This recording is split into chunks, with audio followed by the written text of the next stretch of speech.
Mga kapatid kong mahal at minamahal namin mga viewers, napakapalad po natin na meron tayong puno ng saging halos kung saan mang panig ng ating bansa. Talaga sagana po ang halamang ito. Hindi lang sa ating bansa kundi sa iba't ibang panig ng mundo ay marami po nito, minamahal ko mga kapatid.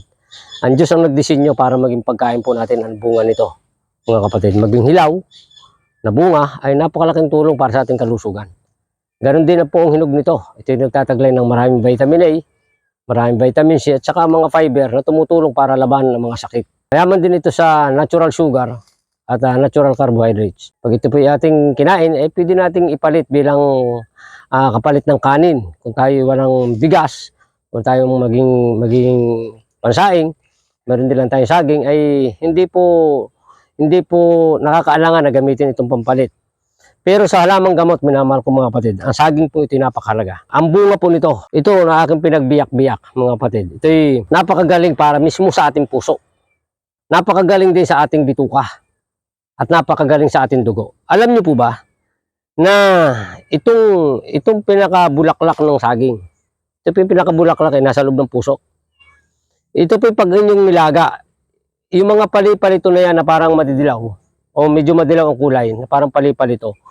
Pag ito po yung nilaga ninyo at ininom, hindi po tumataas basta ang blood pressure.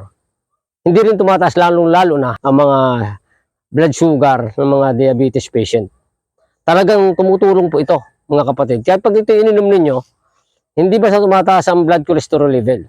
Pero ito yung napakagaling minamahal ko mga kapatid sa mga taong mga diabetic na. Pwede nyo itong gawin maintenance sa inyong diabetes. Inumin lang ninyo ng maligamgam tuwing umaga at ulitin nyo po sa hapon. Huwag nyo na pong alisin masyado itong mga magulang na balat. Ito itutulong na ito para sa pag-ayos ng inyong mga dugo, lalo na po ang blood sugar, mga kapatid. Pero ang kahanga-hanga nito, minamahal ko mga kapatid, ang ugat mismo. Ito pong ugat ng puno ng saging ito. Yung mga ugat po ito madami. Pag din nyo pong pinatas ang ugat ng saging na saba, ito po tumutulong sa mga taong mayroong depresyon. Yung stressful na tao, mga kapatid, na halos mabaliw na sa kaiisip. Yung mga sobrang depressed sa kanilang buhay. Pag uminom po ng katas ng ugat ng puno ng saging, ay napakagaling pong magpagamot. Ang nervous disorder o at ang mga blood disorder, mga kapatid, ay tinutulungan po nito. Yung tubig mismo sa bungo ng saging.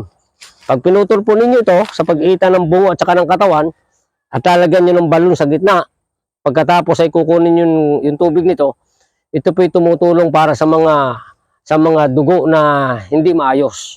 Tumutulong din ito para magkaroon ng maayos na function ng inyong nervous system, mga kapatid. Kaya ako'y naniniwala na kung gagamitin nyo ito ng buong sikap, ito yung unang bahagi ng ating lektura tungkol po sa puno ng saging. May mga susunod po tayong mga video tungkol po sa puno ng saging na kung saan pag-aaralan pa natin kung paano ito makakatulong ng malaki. Minamahal ko mga kapatid. Sa ngayon po, yan po yung unang bahagi. Ang tungkol sa bunga ng saging, puso ng saging, sa ugat ng puno ng saging, at din mismo sa tubig sa bungo ng saging. Mga unang bahagi po yan at sa mga susunod na mga araw, babagi ko po yung tungkol po sa ibang bagay pa na may tutulong sa atin ng puno ng saging. Ito pong saba, mahal ko mga kapatid. Ako'y naniniwala na ang Diyos ay talagang puno ng pagmamahal sa atin. Na ang Diyos ay ginagawa ang lahat para magkaroon tayo ng maayos na buhay. Payapang buhay, sundin lang po natin ang mga payong pangkalusugan. Pagpalain po kayo ng Panginoon.